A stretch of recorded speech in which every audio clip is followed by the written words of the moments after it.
ده‌ها تن مواد خوراکی و ادویه تاریخ گذشته و بی‌کیفیت در ولایت کندهار حریق شد.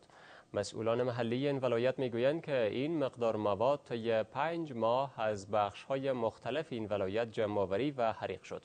باشندگان کندهار اما میگویند که امارت اسلامی از تولید و واردات مواد کم کیفیت و تاریخ گذشته در کشور جلوگیری کند.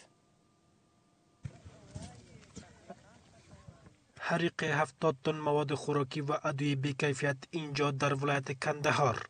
مسئولان محلی این ولایت میگویند که این مقدار مواد طی 5 ماه از های مختلف این ولایت جمع‌آوری و حریق شد. مسئولان شارولای کندهار میگویند که هر از گاهی دکان‌های شهر را زیر نظر دارند و چنین اقلام بی‌کیفیت و تاریخ گذشته را که جان و سلامت مردم را به خطر میاندازد جمع‌آوری و از بین میبرند.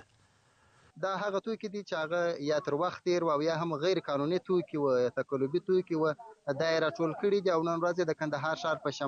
شمالي برخه کې چې د میانکو سیمه ده دلته دا دي وسوځوله او په راتلونکي کې به هم هغه دکانداران یا هغه تجاران چې هغه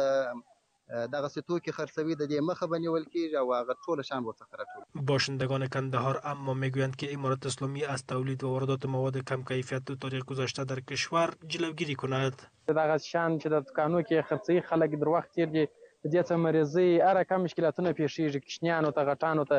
نو موږ د دې صدا ایله د چې نورم دغه فعالیت وکړي پر د دکانو پر ځایو ګرځي د کم خراب شان چې دغه ډیره دغه د دې چې دغه شان جنیست کی نه تنها در ولایت کندهار بل در بسیاری از ولایت ها موجودیت دواهای بی‌کیفیت و مواد خوراکی تاریخ گذشته مشکلات را به شهروندان کشور به بار آورده است.